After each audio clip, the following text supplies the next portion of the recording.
Hello dear students, आज new topic पढ़ रहे हैं। उसका नेम है इक्वी पोटेंशियल सरफेस। ये पोटेंशियल चैप्टर मैं आपको पढ़ा रही हूँ, ये उसी का सब पार्ट है। तो आज के लेक्चर में हम पढ़ेंगे इक्वी पोटेंशियल सरफेस होता क्या है, इट्स प्रॉपर्टीज़ एंड कुछ डायपोल्स के लिए और पॉइंट चार्ज के लिए हम इक्वी पोटेंशियल सरफेस को ड्रॉ करेंगे। ठीक है, तो equi means equal, potential means ऐसा सरफेस जिसके हर पॉइंट पे पोटेंशियल की वैल्यू इक्वल हो, उसे बोलते हैं इक्वी पोटेंशियल सरफेस, जैसे कि नेम से इंडिकेट हो रहा है। तो है क्या, इसकी डेफिनेशन है a surface at every point of which a surface at every point of which the electric potential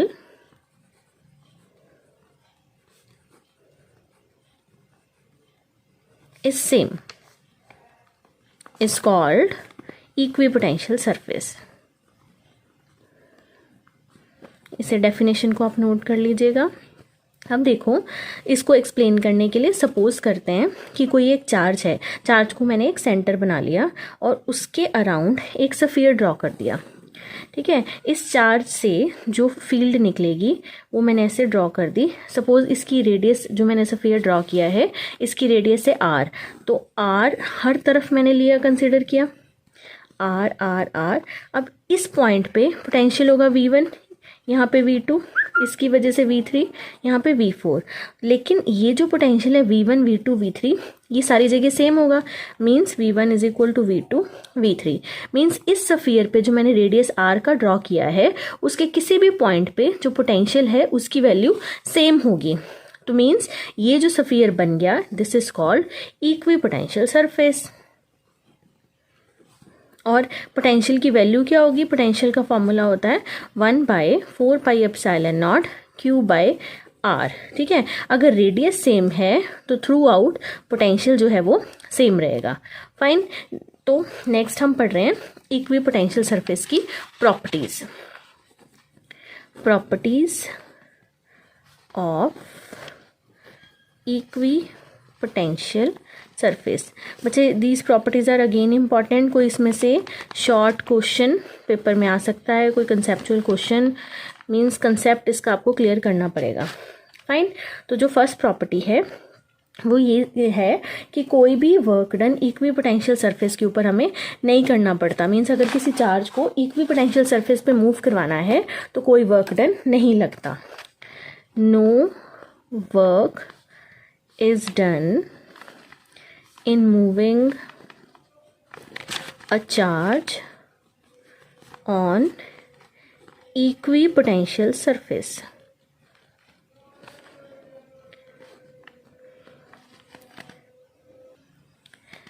ठीक है, अब देखिए, सपोज कोई ये एक मैंने स्फीयर ड्रॉ किया। ये जो स्फीयर है इस पे +Q चार्ज सेंटर पे पड़ा हुआ है और हमें एक चार्ज को X पॉइंट से Y तक मूव करवा रहे हैं। जो चार्ज है Q है उसे हम X to Y मूव करवा रहे हैं। ठीक है, तो ये जो एक स्फीयर बन गया, ये इक्वी पोटेंशियल सरफेस होगा। अब मैंने लिखा है कि इक्वी पोटेंशियल सरफेस पे चार्ज को मूव करवाने में कोई वर्क डन नहीं लगता। तो देखिए, दो पॉइंट्स हैं X और Y, तो इनका पोटेंशियल डिफरेंस होगा Vy minus Vx is equal to work done कहाँ से कहाँ मूव करवाने में, X to Y पर unit charge. This is the definition of potential difference. तो ये दोनों पॉइंट सेम पोटेंशियल पे हैं, means Vy is equal to Vx पे है, तो ये दोनों की वैल्यू सेम हो गई। तो work done X to Y हो गया 0। मीन्स कोई भी वर्क डन नहीं लग रहा इस चार्ज को X से Y तक मूव करवाने में। क्लियर, मीन्स कोई वर्क डन नहीं लगता अगर एक चार्ज को इक्वी पोटेंशियल सरफेस पे मूव करवाया जाए। सेकेंड प्रॉपर्टी, इलेक्ट्रिक फील्ड जो होती है, this is very important. Electric field is always perpendicular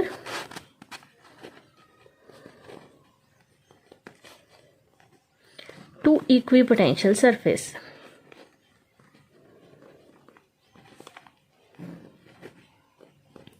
means electric field lines जो हैं वो इक्विपोटेंशियल सरफेस पे हमेशा परपेंडिकुलर होती हैं। देखिए कैसे,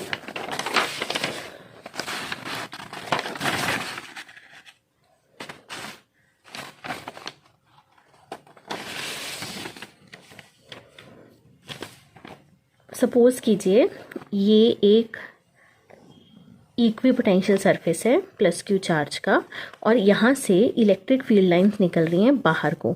तो जहाँ पर भी इलेक्ट्रिक फील्ड लाइंस निकलेंगी वो इक्विपोटेंशियल सरफेस की हर जगह परपेंडिकुलर होंगी। ऐसे हर पॉइंट पे ये इलेक्ट्रिक फील्ड लाइंस इस सरफेस के परपेंडिकुलर होंगी। ठीक है, हमें पता है कि E dot d r means line integral of electric field is equal to work done. ये मैं पिछले लेक्चर में भी आपको पढ़ा चुकी हूँ। मीन्स कि हमने चार्ज को इक्विपोटेंशियल सरफेस पे, सपोज ये ए पॉइंट था, ये बी पॉइंट था, चार्ज को इक्विपोटेंशियल सरफेस में ए से लेके बी तक मूव करवाया through a distance d r. तो वर्क डन कितना लगेगा, d W is equal to line integral of electric field. Fine. अब वर्क डन तो ज़ीरो है क्योंकि इक्विपोटेंशियल सरफेस पे चार्ज को मूव करवाने में वर्क डन नहीं लगता। That means E dot d are is also is equal to zero. E D R dot product है तो कॉस थीटा का एंगल वो भी ज़ीरो हो गया। अगर कॉस थीटा ई और डी आर तो ज़ीरो हो नहीं सकते, तो cos theta is equal to zero. Cos theta zero हो गया तो थीटा, कॉस की वैल्यू ज़ीरो कहाँ पे होती है, 90 पे, तो theta is equal to 90 degree. Means जो ई है वो ऑलवेज परपेंडिकुलर होगा डी आर के। Means electric field lines equipotential surface के परपेंडिकुलर होंगी। फाइन।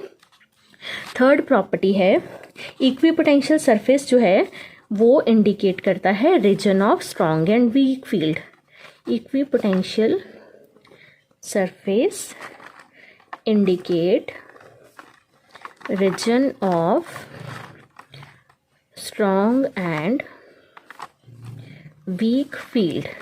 ये एक फॉर्मूला मैंने आपको पिछले लेक्चर में पढ़ाया था, E is equal to minus d V by d r, जिसे बोलते हैं electric field intensity is equal to negative gradient of potential. अगर इक्विपोटेंशियल सरफेस है तो डी वी की जो वैल्यू है वो तो थ्रू आउट कॉन्स्टेंट रहेगी। डी आर कॉन्स्टेंट है तो डी वी इज कॉन्स्टेंट, तो मीन्स ई जो है वो डी आर पे डिपेंड करता है। और मैं इसे ऐसे भी लिख सकती हूँ, D are is directly proportional to E. दोनों ट्रू है। इसका मीनिंग क्या है कि जहाँ पे ई स्ट्रांग होगी, ई इज स्ट्रांग, तो डी आर क्या होगा, d are will be small.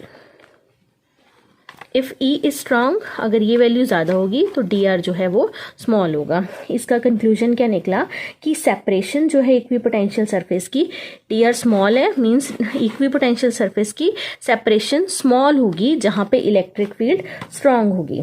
ठीक है, और जहाँ पे इक्विपोटेंशियल सरफेस क्लोजर होंगे वो रीजन इलेक्ट्रिक फील्ड के स्ट्रांग वाला रीजन होगा।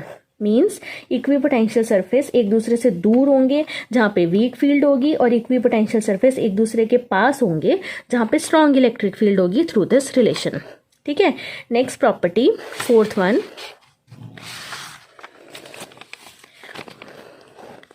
टू इक्विपोटेंशियल सरफेस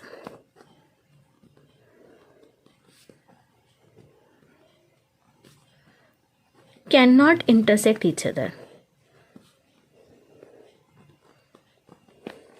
जैसे इलेक्ट्रिक फील्ड लाइंस की मैंने प्रॉपर्टी पढ़ाई थी आपको, उसमें भी बताया था कि दो इलेक्ट्रिक फील्ड लाइंस कभी भी एक दूसरे को इंटरसेक्ट नहीं करती, क्योंकि अगर वो इंटरसेक्ट करेंगी तो एक पॉइंट पे दो टेंजेंट आ जाएंगे।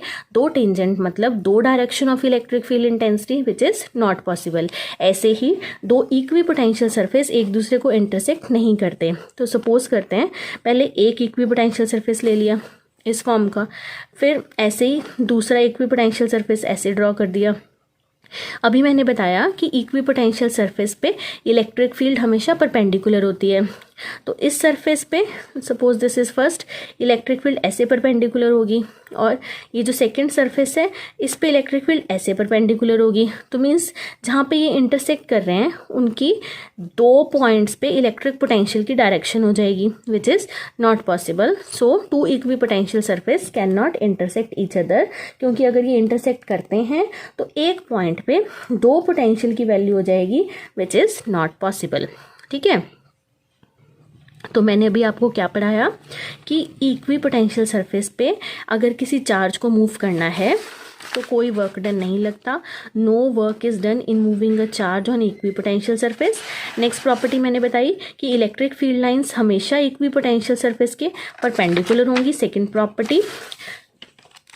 थर्ड प्रॉपर्टी बताई मैंने आपको, इक्वी पोटेंशियल सरफेस पे जहाँ पे इलेक्ट्रिक फील्ड स्ट्रांग होगी वहाँ पे पोटेंशियल की सेपरेशन स्मॉल होगी। फाइन, अगर पोटेंशियल कांस्टेंट है तो। एट लास्ट मैंने आपको बताया कि दो इक्वी पोटेंशियल सरफेस कभी भी एक दूसरे को इंटरसेक्ट नहीं कर सकते। ठीक, अब हम इक्वी पोटेंशियल सरफेस ड्रॉ कर। Next, equi potential surface draw करना है for a uniform electric field.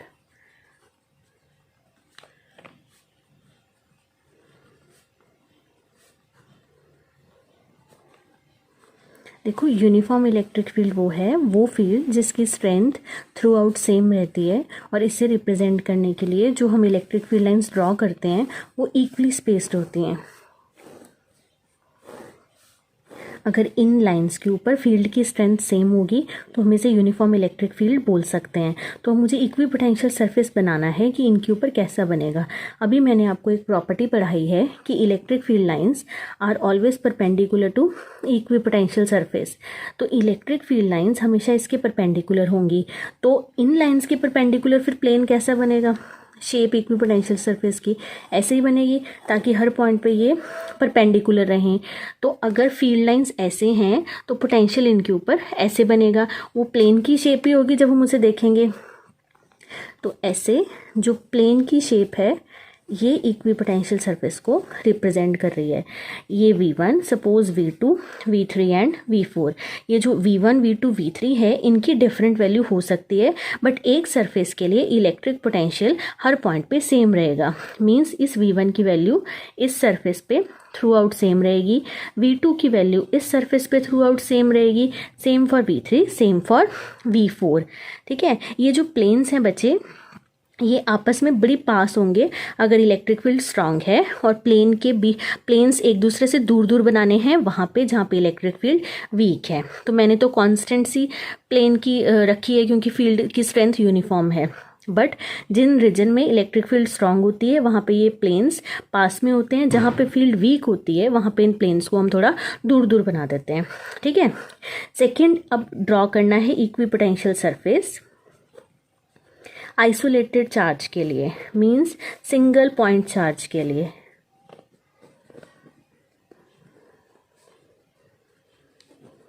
करें स्टार्ट। देखिए, पोटेंशियल का फॉर्मूला होता है 1/4πε0 Q/R। ठीक है, मतलब ये पोटेंशियल मैंने फॉर्मूला लिखा है पॉइंट चार्ज के लिए प्लस क्यू के लिए, जो डिस्टेंस आर पे पड़ा हुआ है। तो इसे हमें शो करना हो तो हमेशा पॉइंट चार्ज के लिए जो इक्वी पोटेंशियल सरफेस है वो कंसेंट्रिक सर्कल्स की फॉर्म में बनता है। ऐसे देखिए, प्लस क्यू चार्ज है तो पोटेंशियल ऐसे ड्रॉ होगा कंसेंट्रिक स्फीयर्स की फॉर्म में, और इलेक्ट्रिक फील्ड लाइंस हमेशा इसके परपेंडिकुलर होती हैं। तो हर पॉइंट पे, और बाहर को निकलनी है क्योंकि पॉजिटिव चार्ज है, देखो हर जगह इलेक्ट्रिक फील्ड लाइंस इसके परपेंडिकुलर हर रीजन में। तो इस तरह से इक्वी पोटेंशियल सरफेस की शेप बनेगी। ठीक है, बट ये जो पोटेंशियल की वैल्यू है ये डिक्रीज होती जाती है जैसे जैसे रेडियस सरफेस की इंक्रीज होती है। तो जैसे जैसे दूर जा रहे हैं रेडियस इंक्रीज हो रही है, तो जो पोटेंशियल है उसकी वैल्यू डिक्रीज होती है। ठीक है, मींस अगर यहाँ पे मैंने 100 वोल्ट का पोटेंशियल ड्रॉ किया है तो नेक्स्ट केस में 80 वोल्ट, नेक्स्ट केस में 60 वोल्ट, और अगर मैं उससे अगला बनाऊंगी कंसेंट्रिक सर्कल या सफ़ियर तो उस केस में जो वैल्यू हो जाएगी वो 40 वोल्ट। तो मींस इस वाले सरफेस पे थ्रू आउट वैल्यू 100 है, अगला भी इक्वी पोटेंशियल सरफेस है, उस पे वैल्यू 80 वोल्ट है, नेक्स्ट पे through out the sphere value 60 volt, उससे नेक्स्ट पे वैल्यू जो है वो 40 वोल्ट रहेगी। मींस हर एक सफ़ियर अपने आप में एक इक्वी पोटेंशियल सरफेस है, और जैसे जैसे रेडियस बढ़ती है पोटेंशियल वहाँ पे कम होता जाता है। ठीक है, नेक्स्ट हम इक्वी पोटेंशियल सरफेस ड्रॉ कर रहे हैं दो पॉइंट उसके लिए, डायपोल के लिए, एक पॉजिटिव और एक नेगेटिव के लिए।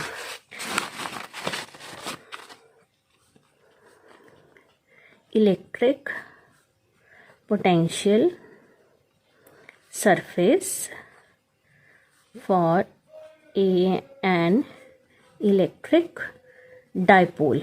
डायपोल मतलब दो इक्वल और ऑपोजिट चार्जेस। तो सबसे पहले मैंने एक पॉजिटिव चार्ज लिया और दूसरा नेगेटिव चार्ज लिया। पॉजिटिव और नेगेटिव चार्जेस के लिए इलेक्ट्रिक फील्ड लाइंस मैंने आपको पिछले लेक्चर्स में समझाई हुई हैं। मींस पॉजिटिव से निकलती हैं और नेगेटिव की तरफ पहुंच जाती हैं। ठीक है, ऐसे ही इधर निकल रही हैं पॉजिटिव से नेगेटिव, पॉजिटिव से नेगेटिव, फिर और two field lines can not intersect each other, ऐसे ही पॉजिटिव से हर जगह निकल रही हैं क्योंकि दो लाइंस को इंटरसेक्ट नहीं करवाना है, नेगेटिव्स की तरफ आ रही हैं। बच्चे मेरी टच कर भी जाए तो आपने जब बनाना है दो लाइंस को इंटरसेक्ट कभी नहीं करवाना।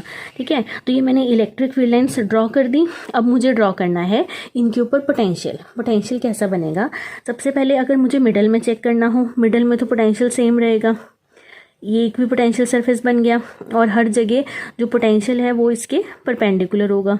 मीन्स इलेक्ट्रिक फील्ड लाइंस इस सरफेस के परपेंडिकुलर होंगी मिडल में। फिर जैसे जैसे हम यहाँ पे अगर हम देखें, यहाँ पे इलेक्ट्रिक फील्ड स्ट्रांग है। इलेक्ट्रिक फील्ड इस रीजन में स्ट्रांग होने से जो पोटेंशियल है इक्वी पोटेंशियल सरफेस वो पास होगा, और यहाँ पे इलेक्ट्रिक फील्ड वीक होती जाएगी तो पोटेंशियल इक्वी पोटेंशियल सरफेस थोड़ा दूर दूर बनेगा। मीन्स ऐसे ये पॉइंट पास पास लेने हैं और ये पॉइंट थोड़े दूर दूर। तो अगर मैं यहाँ पे ड्रॉ करूँ सर्कल, ऐसा बनेगा, यहाँ पे पास और यहाँ पे आके थोड़ा दूर, फिर अगला पास और ये वाला दूर।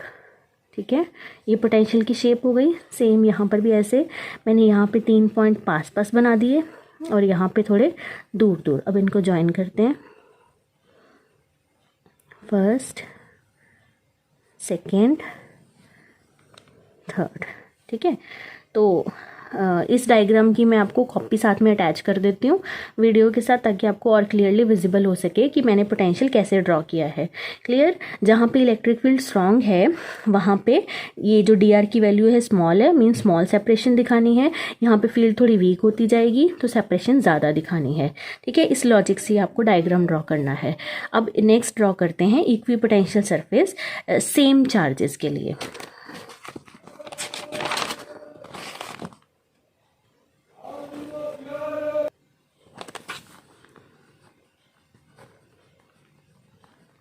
Equipotential surface for a pair of similar charges.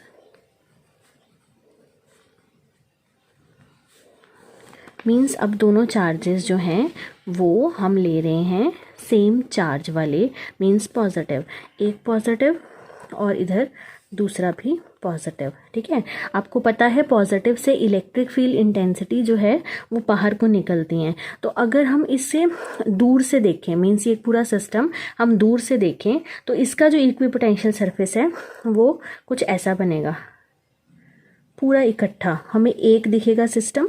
तो इस तरह से इसका इक्वी पोटेंशियल सरफेस बनेगा, और फील्ड लाइंस बाहर निकल रही हैं पॉजिटिव से तो ऐसे शो होंगी, इस पॉजिटिव से भी बाहर निकल रही हैं तो फील्ड लाइंस ऐसे शो करनी है। और जो इसके लिए पोटेंशियल है वो भी कंसेंट्रिक सर्कल्स की फॉर्म में शो होगा ऐसे, और इसके लिए भी पोटेंशियल की जो वैल्यू है वो कंसेंट्रिक सर्कल की फॉर्म में शो होगी। और अगर हम बाहर से देखेंगे जो पूरा सिस्टम दिखेगा तो इस तरह से ये एक पोटेंशियल दिखेगा, इक्वी पोटेंशियल सरफेस ऐसा, और इंडिविजुअली दोनों के कंसेंट्रिक सर्कल्स ऐसे हमें ऑब्जर्व होंगे। ठीक है, तो ये जो शेप है पोटेंशियल की ये आपने कॉपी पे ड्रॉ कर लेनी है। तो अब इसकी असाइनमेंट आपको मैं अपलोड कर दूंगी, वो सॉल्व करके आपने भेज देनी है। Thank you.